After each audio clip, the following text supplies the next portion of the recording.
देखो आज हम करेंगे एक्सरसाइज 1.2। ठीक है। देखो इसमें क्या होता है, इसमें ना दो प्रकार के क्वेश्चंस होते हैं। ठीक है ना। अब वो पहले प्रकार के जो क्वेश्चंस है ना वो ऐसे आएंगे। Prove that √2 is an irrational number. Irrational number मतलब ऐसे आएंगे क्वेश्चन, जैसे लिखा रहेगा prove that √2 is an irrational number, या फिर prove that √3 is an irrational number, या √7 इज एन इरेशनल नंबर। √5 को इरेशनल नंबर प्रूव करना है, या √11 हो गया। मतलब सब सिंगल रूट वाला नंबर आएगा ना। ठीक है। इसको करने का जो कॉन्सेप्ट होता है वो थोड़ा क्या होता है, अलग होता है। एक प्रकार के क्वेश्चन तो ऐसे होते हैं जिसमें सिर्फ आपको बोलेगा कि √2 को इरेशनल प्रूफ करो, या फिर √3 को इरेशनल प्रूफ करो, या √5 को करो, √7 हो सकता है, √8 हो सकता है। जो भी है इनको हमें क्या करना है, इरेशनल प्रूफ करना है। जब सिंगल बस एक रूट वाला नंबर होगा ना तो इसे करना थोड़ा क्या होता है, ईजी होता है। अब कैसे करते हैं इसको, ठीक है। तो पहले हम मान लेते हैं, लेट अस अज्यूम, पहले हम अज्यूम कर लेते हैं कि √2 क्या है, रेशनल नंबर मान लेते हैं पहले इसको, रेशनल नंबर। उसने बोला क्या, प्रूफ करो कि √2 क्या है, इरेशनल है। हमने क्या करा, हमने मान लिया कि पहले क्या है, √2 को हमने रेशनल मान लिया एंड को प्राइम मानते हैं इसे। अब देखो को प्राइम नंबर क्या होते हैं, को प्राइम का मतलब होता है कि जो कि किसी भी टेबल में नहीं आते, सिर्फ दो नंबर हैं वो किसी भी टेबल में नहीं आते वन के अलावा। ठीक है, मतलब कट ही नहीं सकते सिंपलेस्ट फॉर्म में। जैसे मान लो, मैं आपको जूम करके दिखाता हूँ। जैसे मान लो कि 15 और 17 है, तो ये दोनों को प्राइम नंबर है। क्यों? क्योंकि ये वन के अलावा किसी और टेबल पे नहीं आते। ठीक है। तो हमने क्या करा, हमने मान लिया कि जो √2 है हमारा, तो उसने क्या क्या बोला था करने के लिए, उसने बोला था √2 को इरेशनल प्रूफ करना है। तो मैंने बोला एक काम करते हैं, पहले हम क्या कर लेते हैं, √2 को क्या मान लेते हैं, इरेशनल मान लेते हैं एंड को प्राइम मान लेते हैं। को प्राइम मतलब वो किसी और टेबल, किसी भी टेबल से नहीं कटेगा। अब देखो इसको करने के ना बहुत ईजी तरीका है। ठीक है। आप क्या करना है, यार डंडा मार देना। ठीक है ना। पहले लिखना √2 बराबर क्या होगा, अगर मैं √2 को रेशनल मान रहा हूँ तो एक नंबर ऊपर होगा, एक नंबर क्या होगा, नीचे। ठीक है। और इसे मैंने को प्राइम भी माना। अब जब को प्राइम मान रहा हूँ मैं इसे, इसका मतलब क्या हुआ, इसका जो HCF होगा वो क्या होगा, ए और बी का HCF क्या होगा, 1। मतलब ए और बी किस टेबल से कर सकते हैं, 1 के अलावा किसी टेबल से नहीं कर सकते। ठीक है, वो तो मैंने यहीं पर लिख दिया था इसका। अब देखो, अब हमें क्या करना है, नेक्स्ट स्टेप में हमें रूट हटाना है। कैसे हटाएंगे रूट, स्क्वायरिंग बोथ साइड्स। ठीक है। अब देखो आप √2 का जब स्क्वायर निकालोगे कितना आएगा, 2 आएगा। इन दोनों का जब स्क्वायर निकालोगे तो आएगा A² अपॉन B²। ठीक है। अब क्या करोगे आप लोग, क्रॉस मल्टीप्लाई कर दो। ये हो जाएगा 2B² बराबर A²। तो B² बराबर क्या होगा, A² अपॉन 2। ठीक है। तो पहली चीज़ तो ये आ गई हमारी। ठीक है ना। अब देखो एक थ्योरम है, उसे बोलते हैं 1.3 थ्योरम बोलते हैं। वो क्या बोलती है, जैसे मान लो कि अगर 4 के स्क्वायर को 2 डिवाइड कर सकता है, अगर 4 के स्क्वायर को 2 डिवाइड कर सकता है तो 4 को भी 2 आराम से डिवाइड कर सकता है। ठीक है। मतलब अगर किसी नंबर के स्क्वायर को एक नंबर डिवाइड करता है तो वो नंबर इससे भी डिवाइड एग्जैक्टली हो जाएगा, है कि नहीं है। जैसे मान लो कि 9 का स्क्वायर है, क्या 9 का स्क्वायर 3 से डिवाइड होगा, बिल्कुल एग्जैक्टली डिवाइड होगा, है ना। तो 9 भी 3 से क्या होगा, डिवाइड हो जाएगा आराम से। ठीक है ना। इसका मतलब देखो, अब इसकी बात देखा जाए तो A² को 2 डिवाइड कर रहा है ना, तो हम लिखेंगे if 2 divides A² then 2 divides A। इसका मतलब A को कौन डिवाइड कर सकता है, 2 डिवाइड कर सकता है। ठीक है। देखो ये हमारा पहला पार्ट हो गया। ठीक है ना। सबसे पहले क्या हुआ हमारा, सबसे पहले हमने क्या करा, √2 को किसके बराबर लिया। पहले हमने अज्यूम करा कि √2 क्या हमारा रेशनल और को प्राइम है। को प्राइम मतलब किसी और टेबल से नहीं कटेगा 1 के अलावा। उसके बाद हमने क्या करा, हमने लिखा √2 बराबर क्या लिखा, A/B। ठीक है। अब मुझे ये रूट हटाना था तो मैंने क्या करा, स्क्वायरिंग बोथ साइड्स करी। तो जब √2 का स्क्वायर करूँगा तो 2 आएगा, और A/B का स्क्वायर क्या होगा, A²/B²। फिर मैंने क्रॉस मल्टीप्लाई करा तो ये हो जाएगा 2B² बराबर A²। तो B² की वैल्यू क्या आ गई मेरी, A²/2। तब मुझे याद आया कि मेरे को एक थ्योरम पता है 1.3, वो बोलता है कि अगर किसी नंबर के स्क्वायर को एक नंबर डिवाइड करता है तो उस नंबर को भी, वो नंबर भी इससे डिवाइड हो जाएगा। ठीक है। इसका मतलब अगर 2 डिवाइड कर सकता है A² को, तो 2 किसको डिवाइड कर सकता है, A को भी डिवाइड करेगा। ठीक है। ये तो आपका पहला हिस्सा हो गया। अब दूसरा हिस्सा क्या होगा, तो आप बोलोगे लेट, मान लेते हैं कि ए बराबर, जो ए की वैल्यू है ना, जितना आपका रूट नंबर होगा, जैसे 2 है इसमें, ठीक है, तो उसी के बराबर मानना है। तो 2c, ए को किसके बराबर बराबर बराबर मान रहे हैं हम लोग, 2c के बराबर मान रहे हैं। फॉर सम इंटीजर c, मान लेते हैं c के हमारा कोई इंटीजर है, ठीक है। अब मैं क्या करूँगा, जो ये वैल्यू है ना, ये वैल्यू मैं इसमें पुट करूँगा। ध्यान से देखना आप, मैं इसको लिख रहा हूँ 2b² बराबर क्या था, a², ठीक है। अब मुझे ए की वैल्यू तो पता है ना 2c है, तो मैं लिख सकता हूँ 2b² बराबर क्या होगा, 2c का होल स्क्वायर, है ना। ए की वैल्यू तो 2c है ना, ए का स्क्वायर था, तो 2c का भी क्या हो जाएगा, स्क्वायर। तो 2b² बराबर क्या हो जाएगा, 4c²। और b² बराबर क्या हो जाएगा, अब देखो 2 1 ज़ा 2 2 ज़ा 4, तो b² बराबर क्या हो जाएगा, 2c² हो जाएगा, ठीक है। इसका मतलब जो c² है, ये 2 कहाँ आ जाएगा, नीचे आ जाएगा, तो b²/2। अब यहाँ पर भी वो थ्योरम लग जाएगी, अगर 2 डिवाइड करता है b² को, तो 2 किसको डिवाइड करेगा, b को भी डिवाइड करेगा। If 2 divides b², then 2 divides b, ठीक है। ये बन गई हमारी सेकंड इक्वेशन। अब एक चीज़ देखो, अगर मैं फर्स्ट और सेकंड इक्वेशन की बात करता हूँ, from equation first and second, देखो फर्स्ट इक्वेशन क्या बोलती है कि 2 किसको डिवाइड करता है, ए को डिवाइड करता है। और सेकंड इक्वेशन क्या बोलती है, 2 किसको डिवाइड करता है, बी को डिवाइड करता है। इसका मतलब तो ये हुआ ना कि 2 ए और बी दोनों को डिवाइड कर रहा है। तो हम बोल सकते हैं ना इक्वेशन 1 और 2 से कि 2 is a common factor of both A and B, ठीक है। अब देखो इसमें ना स्टेटमेंट्स होती हैं, कुछ 4 स्टेटमेंट्स होती हैं, वो आपको रटनी है। ये रट्टे वाला क्या है, हमारा मैथ्स का इक्वेशन है, ठीक है। इसमें आपको थोड़ा रटना पड़ता है। अब मैंने क्या बोला, 2 जो है ना हमारा, 2 कॉमन फैक्टर है किसका, ए और बी का। पहली चीज़ तो हमने ये लिख दी। दूसरी बात, बट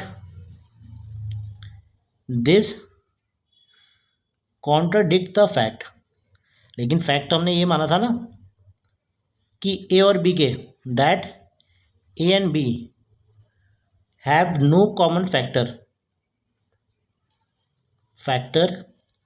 अदर देन 1। अब देखो शुरुआत में हमने क्या माना था, इसको को प्राइम माना था। को प्राइम का मतलब यही होता है कि ये ए और बी 1 के अलावा किसी टेबल पे नहीं आएंगे। लेकिन यहाँ तो बात गलत हो गई ना। देखो हमारा 2 क्या आया था, कॉमन फैक्टर आया ए और बी का, लेकिन फैक्ट तो ये था ना कि ए और बी का कोई कॉमन फैक्टर नहीं होगा 1 के अलावा, ठीक है। इसका मतलब जो हमने शुरुआत में माना वो सारा क्या हो गया, गलत। सो अवर अजम्पशन इज रॉन्ग, जो हमने माना शुरुआत में वो क्या हो गया, गलत हो गया, ठीक है। हैंस √2 इज इरेशनल, ठीक है। तो हम आते हैं क्वेश्चन, नेक्स्ट क्वेश्चन पे आते हैं। लिखा है prove that √3 is irrational number. बोला प्रूव करके दिखाओ कि √3 क्या हमारा इरेशनल नंबर है, ठीक है। तो पहले तो हम मान लेते हैं, लेट अस अज्यूम, पहले हम अज्यूम कर लेते हैं √3 को एज रेशनल। मानते हैं √3 क्या हमारा रेशनल नंबर है एंड को प्राइम। को प्राइम का मतलब होता है कि किसी और टेबल से नहीं कटेगा। अब देखो इसको करने का ना एक फॉर्मेट है, वो आपको याद करना पड़ेगा। कैसे करते हैं इसको, तो पहले हम क्या करेंगे, यहाँ बोलेंगे √3 बराबर क्या होगा, a/b माना। मैंने √3 को क्या माना था, रेशनल माना था ना, तो a/b के फॉर्म में होगा, ठीक है। अब इसके बाद क्या करेंगे हम लोग, हमें से रूट हटाना है 3 का, तो हम करेंगे स्क्वायरिंग बोथ साइड्स। जब दोनों साइड को स्क्वायर करेंगे तो √3 का स्क्वायर कितना होता है, 3, और इन दोनों का स्क्वायर क्या होगा, a²/b²।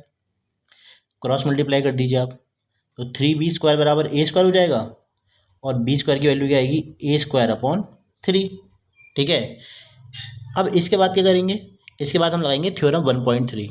वो थ्योरम क्या बोलती है कि अगर 3 डिवाइड करता है a² को, तो 3 किसको डिवाइड करेगा, a को भी करेगा।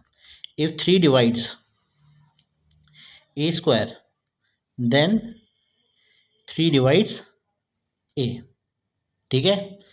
पहली बात तो ये हो गई हमारी। अब नेक्स्ट वाले स्टेप में क्या करते हैं हम लोग, हम बोलते हैं लेट a बराबर जितना रूट है 3 है तो 3c मानेंगे। लेट a बराबर 3c for some integer c, ठीक है। उसके बाद क्या करेंगे, हम इस इक्वेशन का इस्तेमाल करेंगे। हमको पता है कि भाई 3b² बराबर a² है, ठीक है।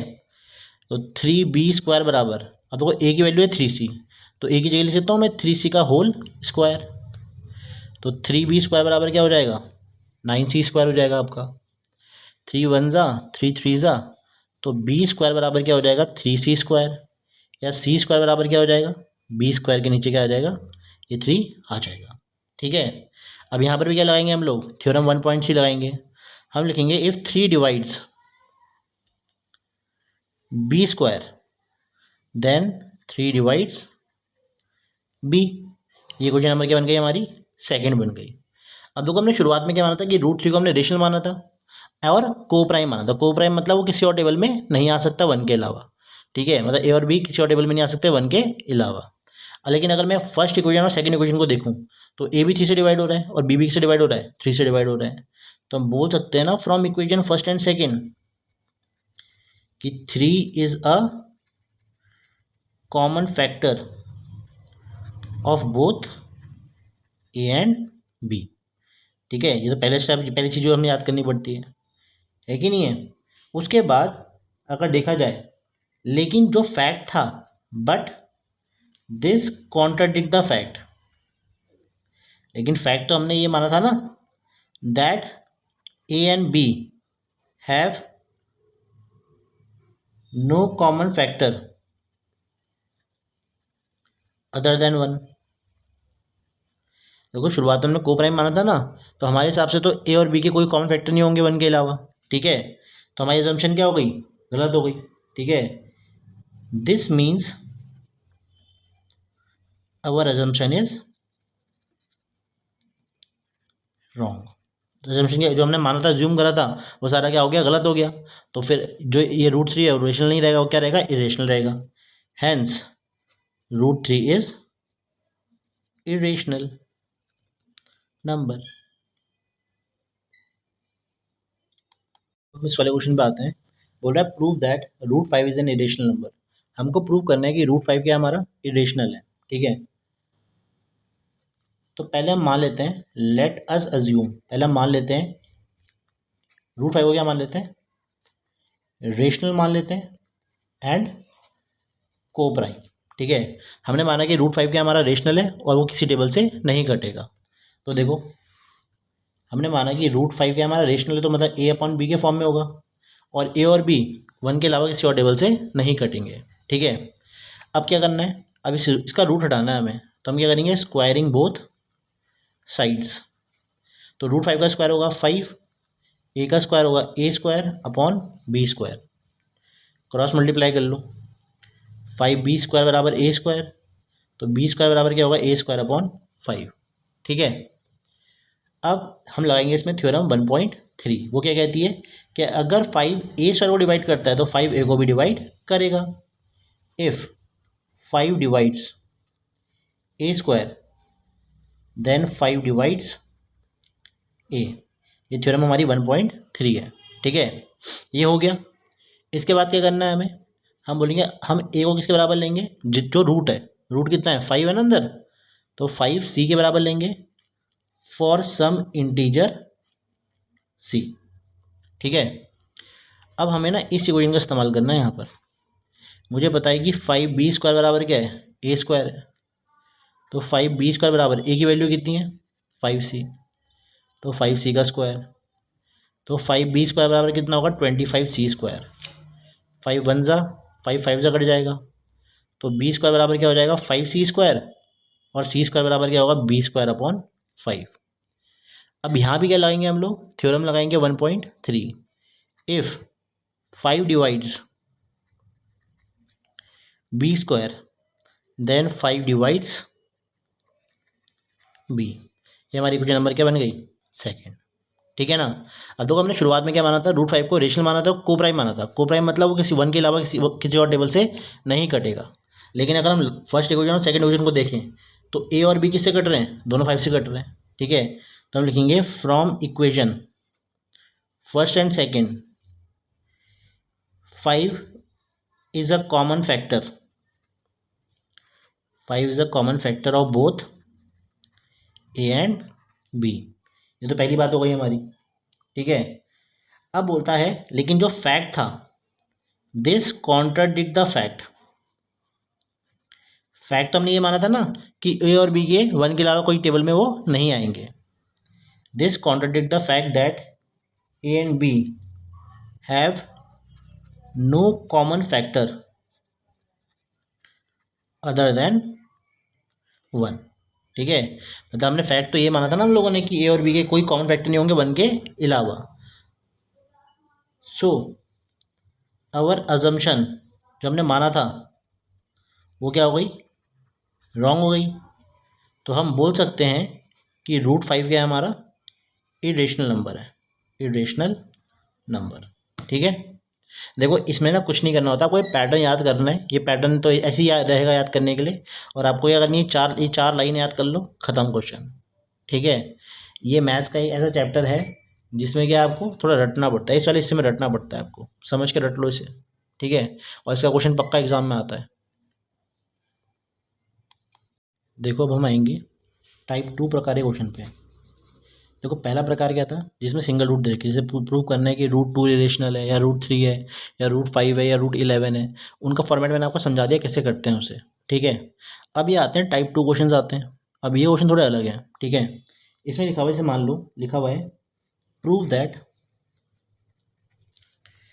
5 - √3 इज एन इरेशनल नंबर. अब बोल रहा है प्रूव करो कि ये 5 - √3 क्या हमारा इरेशनल है. ठीक है, तो इसका सॉल्यूशन करते हैं.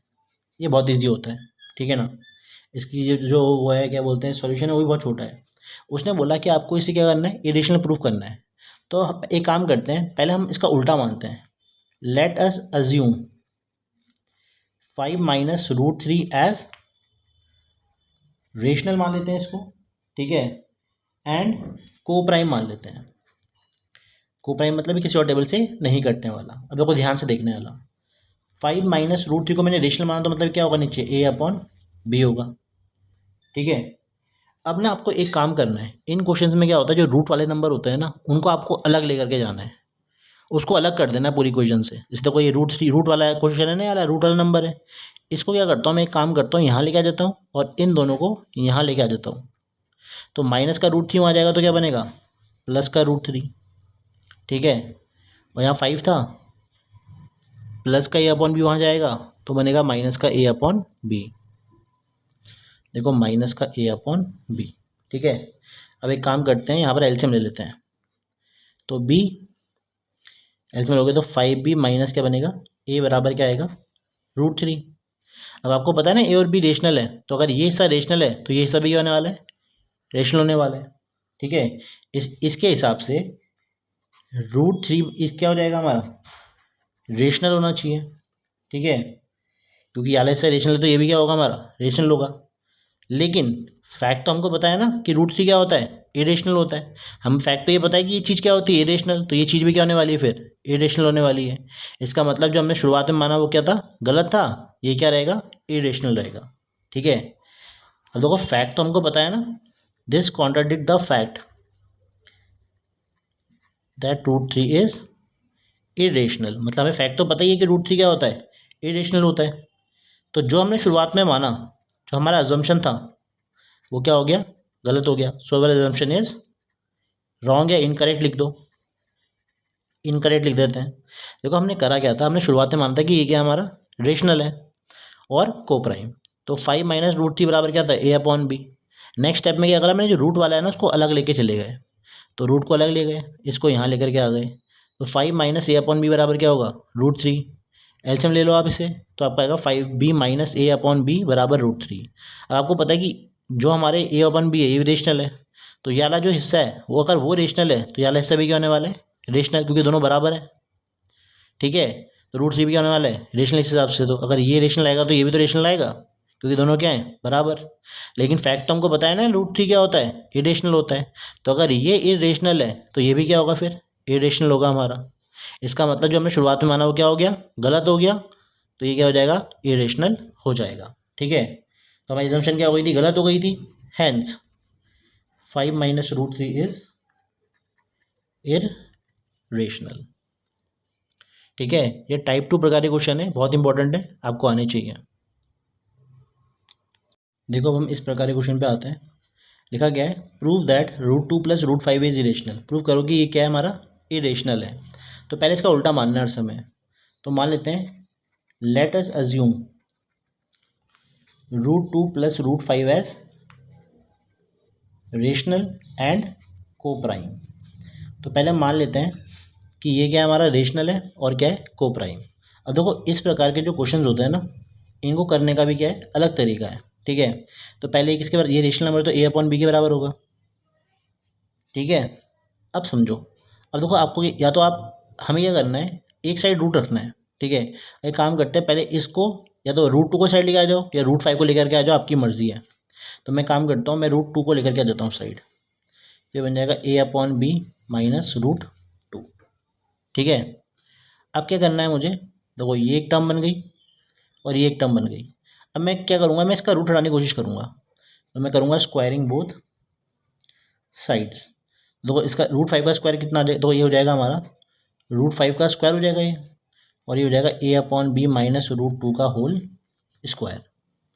√5 का स्क्वायर कितना होता है, 5 होता है, आपको पता ही है। अब देखो ये ध्यान लगेगा फॉर्मूला a माइनस बी का होल स्क्वायर, आपको पता है ना, ये पूरा a मान लो, a माइनस बी का होल स्क्वायर क्या होता है, a square plus B square minus 2, A की वैल्यू ये है और बी की वैल्यू ये है। तो 5 बराबर क्या हो जाएगा, a² / b²। √2 का स्क्वायर कितना होता है, 2 होता है, और माइनस का 2 √2। ठीक है, यहाँ पर लिख देते हैं हम लोग a/b। ठीक है, मतलब 2ab/√2 आ जाएगा इसका आंसर। अब हमें ये करना है, जो रूट वाला नंबर है ना, इसको अलग करना है कैसे भी करके। तो एक काम करते हैं, ये माइनस का है ना, इसको प्लस में लेकर के आते हैं, इसको ले आते हैं यहाँ पर, क्योंकि हमें रूट वाला नंबर अलग करना होता है हर समय। और इस 5 को लेकर के आते हैं यहाँ पर। देखो ये अगर माइनस का वहाँ जाएगा तो ये बनेगा हमारा 2a/b√2 बराबर a² / b² + 2 तो पहले से था यहाँ पर। अगर प्लस का 5 वहाँ जाएगा तो माइनस का 5। तो 2a/b√2 बराबर कितना हो जाएगा, a² / b² - 3, क्योंकि प्लस का 2 माइनस का 5 कितना होता है, -3 होता है। उसका एलसीएम लेंगे। ठीक है, यहाँ पर b² आएगा एलसीएम, ये बनेगा a² - 3b² बराबर 2a/b√2। अब आपको करना क्या है, आपको ना इस रूट को अकेला करना है, तो √2 तो यहीं पर आ जाएगा। ठीक है, अब ये 2ab इससे मल्टीप्लाई होगा नीचे, देखो है क्या, a² - 3b² किससे मल्टीप्लाई होगा, तो 2a कहाँ आएगा नीचे और b कहाँ जाएगा ऊपर। 2a कहाँ गया नीचे और b कहाँ गया ऊपर। ठीक है, तो देखो अब ध्यान से अगर आप देखोगे तो √2 बराबर क्या बन जाएगा, देखो ये b की पावर 1 है और ये b की पावर 2 है, तो ये कट सकता है ना हमारा। तो बन जाएगा a² - 3b²। ठीक है, अपॉन, अब देखो b की पावर 2 है, b की पावर 1 है, तो नीचे की तरह जाएगा b की पावर 1 और मल्टीप्लाई बाय 2 है, तो ये बन जाएगा 2ab। ठीक है, तो देखो ये हमारा क्या आ गया, दोनों बराबर आ गए हमारे। अब देखो देखा जाए तो ये a और b तो हमारा रेशनल था ना, तो इसका आंसर भी क्या रहेगा, रेशनल रहेगा। तो ये रेशनल रहेगा तो ये भी क्या रहना चाहिए, रेशनल रहना चाहिए। लेकिन फैक्ट तो हमें पता है ना कि √2 क्या होता है, इरेशनल होता है। तो अगर ये इरेशनल तो ये भी क्या होगा, इरेशनल। मतलब जो हमने शुरुआत में माना वो गलत हो गया, तो ये क्या बन जाएगा हमारा, इरेशनल बन जाएगा। ठीक है, अब ध्यान से देखना, मैं यहाँ क्या लिखता हूँ, हम लिखेंगे, देखो अगर ये a और b हमारे क्या थे, रेशनल नंबर थे ना, आपको पता ही है। तो अगर इसका आंसर रेशनल होगा तो ये भी तो रेशनल आना चाहिए। इस हिसाब से तो √2 क्या होना चाहिए, रेशनल होना चाहिए, है कि नहीं है। लेकिन हमें तो फैक्ट तो पता है ना, फैक्ट तो हमें पता है, this contradict the fact. Fact तो हमें पता है कि √2 क्या होता है, इरेशनल होता है। ठीक है, हमको फैक्ट तो ये पता है ना कि √2 क्या होता है, इरेशनल। अगर ये इरेशनल है बेटा तो ये भी तो पूरा इरेशनल होगा। ठीक है, तो हमारी अजम्पशन क्या हो गई, गलत हो गई, इज इनकरेक्ट। जो हमने शुरुआत में माना वो सारा क्या हो गया, गलत हो गया। मतलब ये क्या होगा हमारा, इरेशनल, ये रेशनल नहीं हो पाएगा, क्या हो जाएगा, इरेशनल। Hence √2 + 2 √5 is irrational.